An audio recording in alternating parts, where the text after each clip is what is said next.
5. The Father's supreme rule.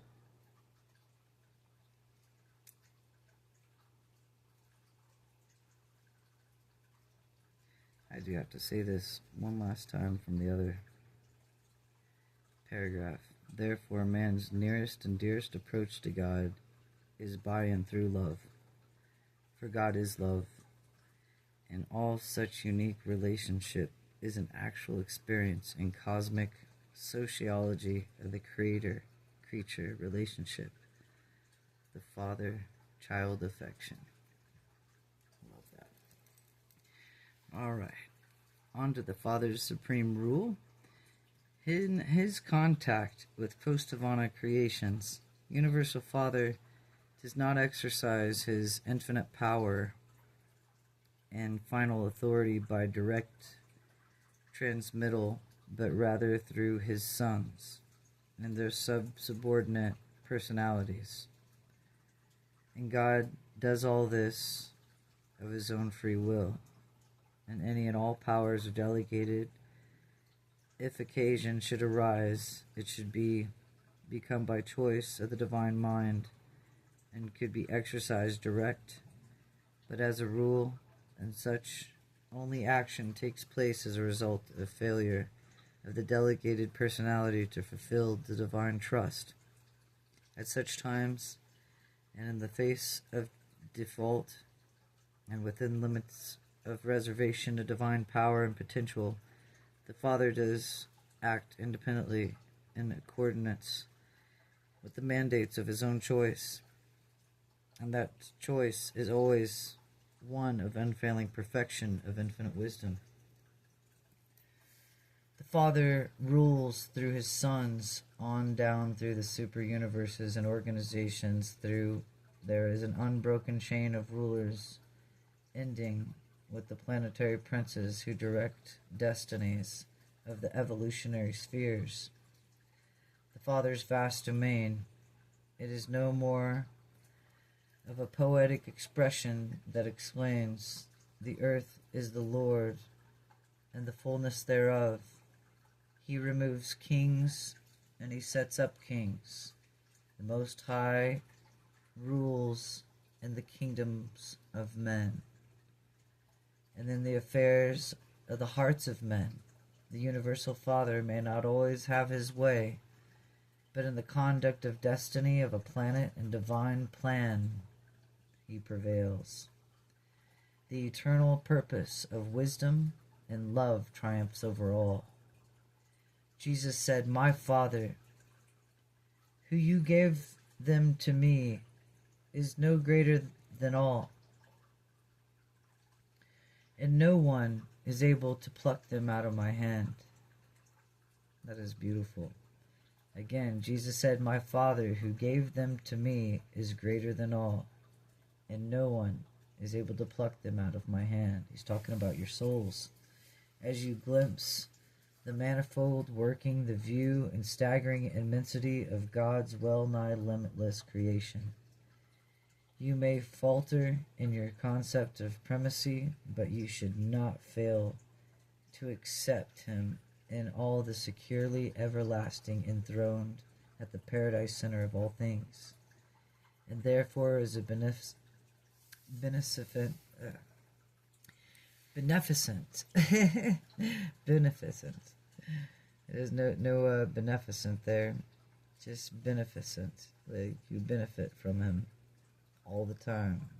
He is only good to give all the time, love all the time.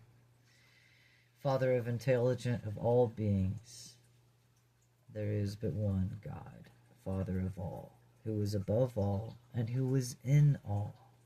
That's why he's in you. Even in your pineal gland, inside you. Jacob wrestled with Peniel. That's how I got named Israel. Okay, and he is before all things, and I am in him, and because coexist with all things, I consist. The uncertainties of life and vicissitudes of existence do not in any manner contradict the concept of the universal sovereignty of God. All evolutionary life is best by certain inevitabilities. Consider the following. Number 1. Is courage, strength of character, desirable? Then man must be reared in an environment which necessitates grappling with hardships and reacting to disappointments. Wow. Number 2. Is altruism, service as one's fellows, desirable? Then life experience must provide encountering situations of social inequality. Number 3. Is hope, the grandeur of trust, desirable? Then human experience must consistently be confronted with insecurities and recurrent uncertainties. Wow. Number 4. Is faith, the supreme assertion of human thought, desirable? Then must the human mind of man find itself in troublesome predicament, where it ever knows less than it can believe. Number 5. Is the love of truth and the willingness to go wherever it leads desirable? Then must man grow up in a world where error is present and falsehood always possible. Number 6. Is idealism, the approach, concept of the divine, desirable? Then must man struggle as an environment of relative goodness and beauty surrounding stimulative of irresistible reach for better things. Wow. 7. Is loyalty, devotion to the highest duty, desirable? Then man must carry amidst of the possibilities of betrayal and desertion. The valor of devotion to duty consists of the implied danger of default. Wow. Number 8. Is unselfishness, the spirit of forgetfulness, desirable? Then must man live face to face with the innocent conglomerating of the inescapable self. For recognition and honor, man could not dynamically choose the divine life if there were no self-like to forsake. Man could never lay saving, holding onto the righteousness if there were no potential evil to exalt or differentiate the good by contrast. Number 9. Is pleasure, the satisfaction of happiness, desirable? Then man must live in a world where the alternative of pain is the likelihood of suffering are ever-present experiential possibilities.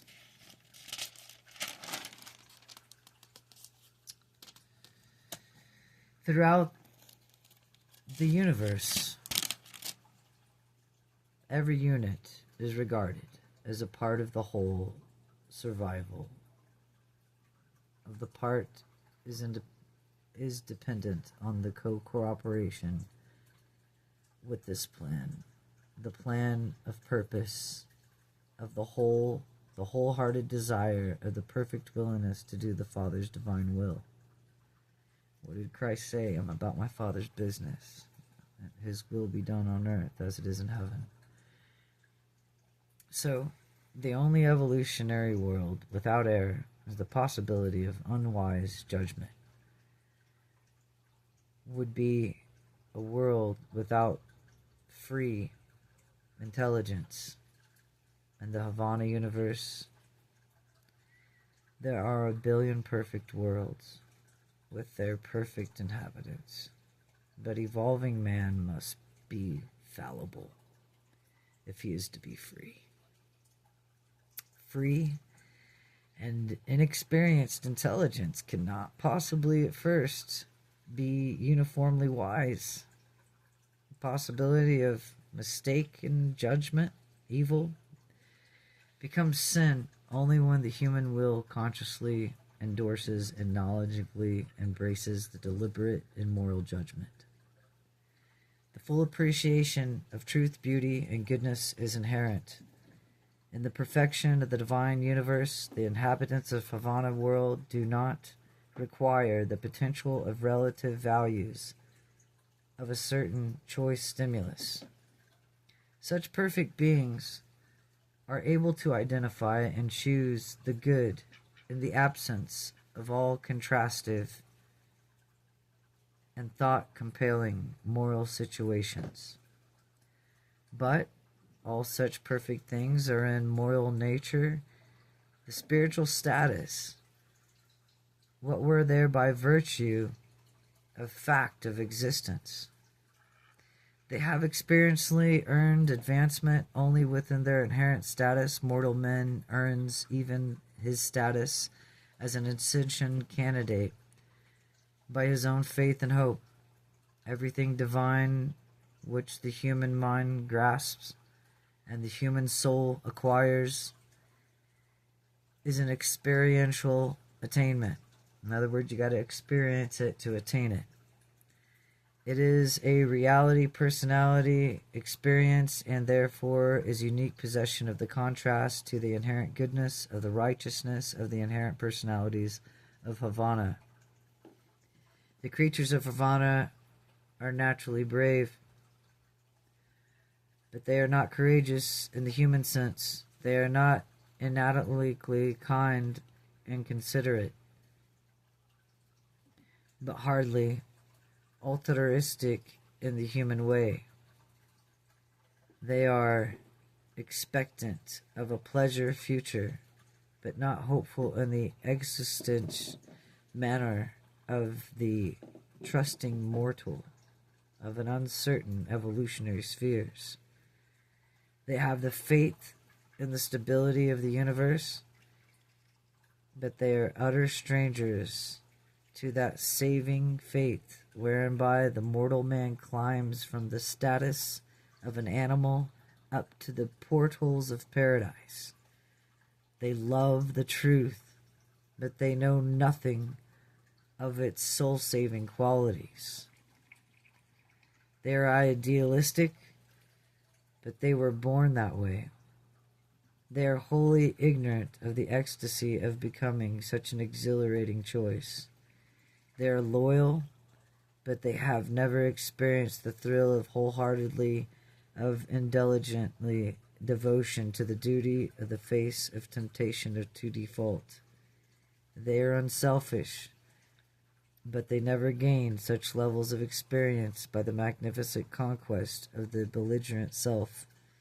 They enjoy pleasure, but they do not comprehend the sweetness of the pleasure escape from pain, the pain potential. 6. The Father's primacy. With divine selflessness, consummate generously, the Universal Father relinquishes authority and delegates power. He is still primal, though. His hand is on the mighty lever of the circumstances of the universal realms. He has reserved all final decisions and unerringly wields all-powerful vector and sector of his eternal purposes and unchallengeable authority over the welfare and destiny of outstretched whirling and the ever-circulating creation. The sovereignty of God is unlimited. It is a fundamental fact of all creation, all creatures and creation, and the universe is wise, not inevitable.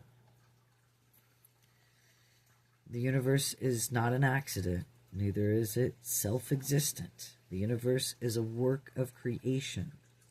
It is therefore wholly subject to the will of the Creator.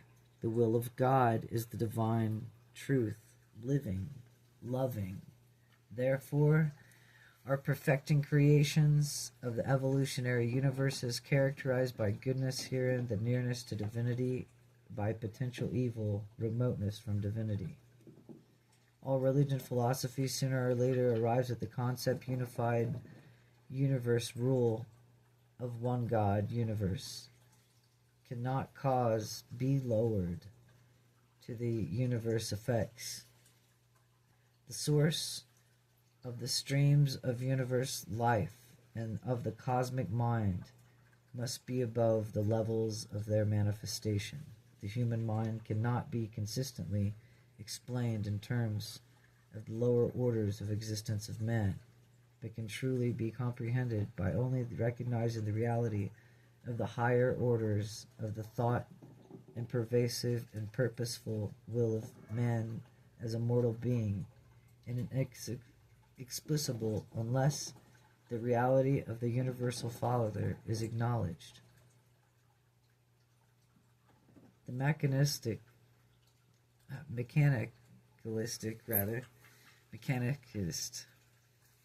I think that means someone who just goes by science. This is my opinion, and just by what they see in the world, when you have to have all these different frames of mind as one to have true science. So, the mechanistic philosopher professes to reject the idea of a universal and sovereign will. The very sovereign will, whose activity in the elaboration of universal laws he is so deeply reverences, where unintended homage the mechist pays the law creator when he conceives such laws to be self-acting and self-explanatory. Got an explanation on that one, huh? It is the great blunder to humanize God, except in the concept of the indwelling thought adjuster. But that is not so stupid as completely to mechanize the idea of the first great source and center. Does the Paradise Father suffer? I do not know. The Creator Sons most certainly can, as we've seen Jesus do, and even mortals do. The Eternal Son and the Infinite Spirit suffer in a modified sense.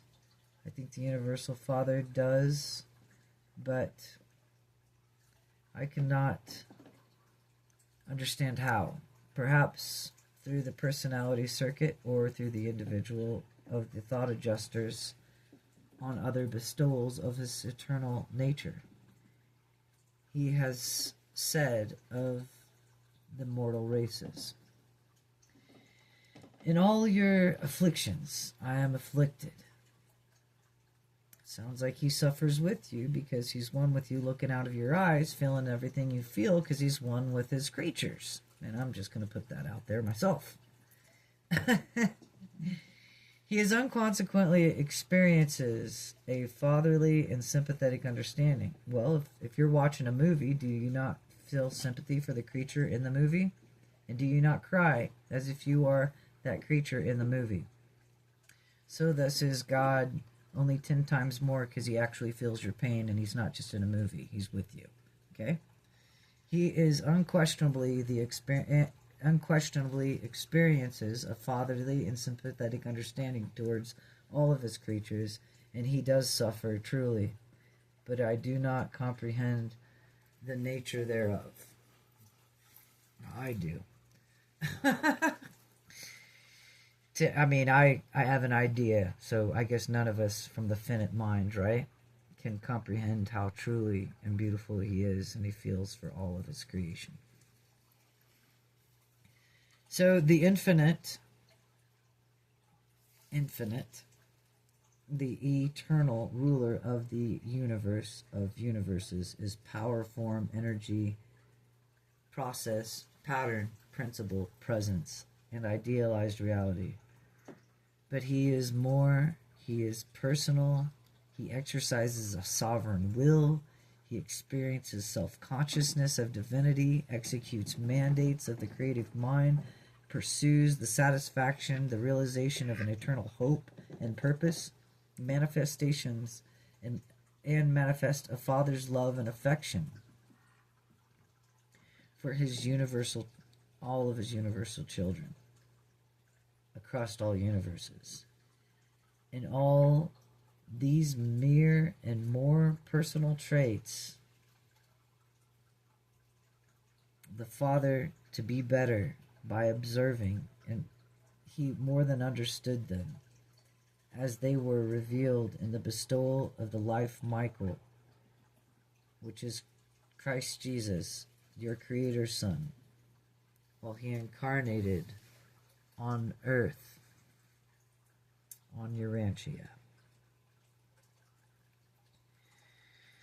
God the Father loves men. God the Son serves men.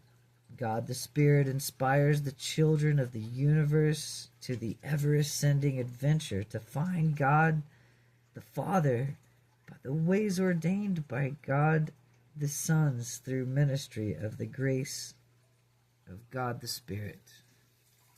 Being divine counselor, assigned to the presentation of the revelation of the universal Father, I have continued with this statement the arbitrates of deity